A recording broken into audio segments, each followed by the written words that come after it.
Thank you. You sound great. You look great. Thank you for coming. It is fitting that we stand out here in the cold, because this is where the United States Supreme Court has left us.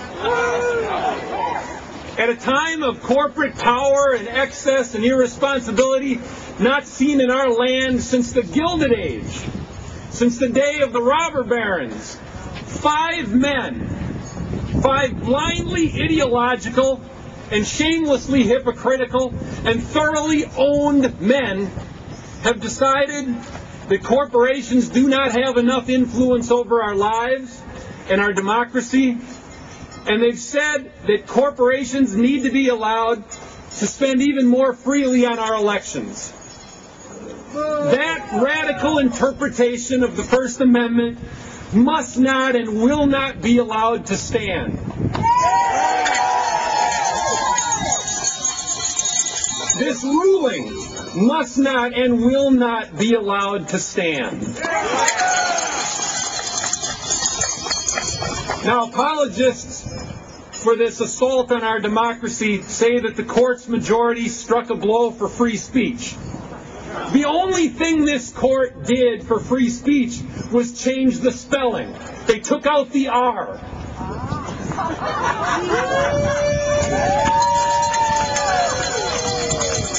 It took just a moment for y'all to do that spelling, didn't it? Those celebrating this decision say corporations deserve a voice in the political arena.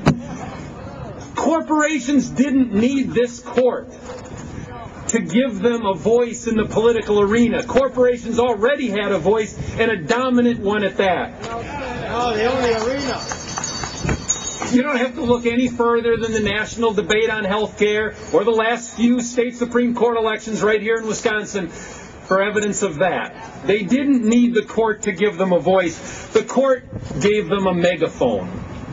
And that is something that we have to fight tooth and nail against. Corporations also did not need these 5 men to allow them to lay claim to the same citizens that we all enjoy as living, breathing, flesh and blood citizens.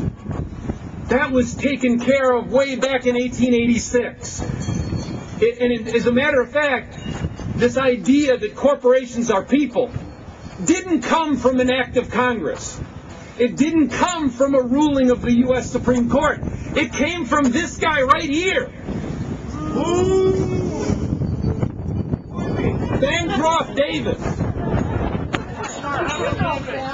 Bancroft Davis happened to be the former president of a railroad company. Went on to become the court reporter for the United States Supreme Court. In a case involving taxation of railroad companies, Bancroft Davis added a note to the court's ruling saying that it was the court's opinion that corporations have rights as citizens under the 14th Amendment. Corporate lobbyists. So like I said, the corporations didn't need this court to allow them to lay claim to the rights that we all enjoy as citizens. Bancroft Davis took care of that. What the corporations needed this court to do was make them a master race.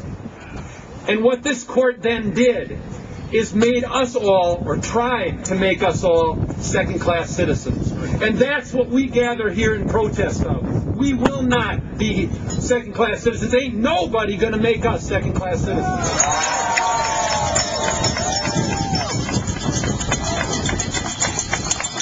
In effect, what this court did is try to raise a new flag over America. And I happen to bring along a facsimile of that flag. This is what they would like our flag to look like.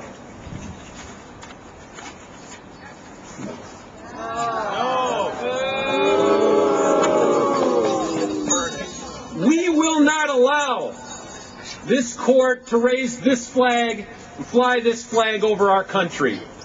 We are going to fight this tooth and nail for as long as it takes. And all I can say is that this radical reinterpretation of the First Amendment will not stand. This ruling will not stand.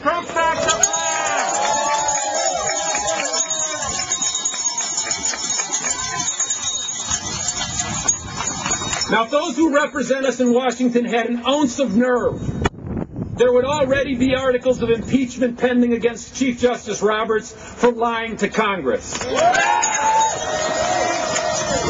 But if we didn't know this before, we know it now. We cannot rely on their nerve. We rely on their nerve at our peril. It is up to us. It is up to us to make sure that there is a 28th Amendment to the United States Constitution overruling this court. It's up to us to pester and prod Congress to pass the Fair Elections Now Act and create publicly financed elections at the federal level. And it's up to us to get the attention of the people in this building, too. We recently won impartial justice, publicly financed state Supreme Court elections. We need to get their attention and make sure that that law is expanded to all state elections.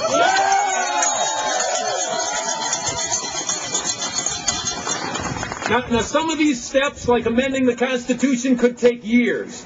Some will take months. But there are things that we can do in the days and weeks to come that can make the 2010 elections better than they will otherwise be. Right here and right now, we can push our legislature to pass Senate Bill 43 and its companion Assembly Bill 63. That legislation strikes a blow directly at the heart of the advertocracy that this court is trying to create. It closes the biggest single loophole in Wisconsin's campaign finance laws. It pulls the cloak off the special interests that are contaminating our elections, and it makes them stand behind their ads. And we need to demand that they get their work done and give us that reform in the weeks to come. So if you haven't already done it, I'm going to ask you to pick up these statements. They're right at the table down there. I want you to take a green one for your assembly representative and a yellow one for your state senator, and I want you to sign them, and I want you to deliver them to your representatives in the Capitol and ask them, demand that they act and begin to undo the harm that this Supreme Court has done.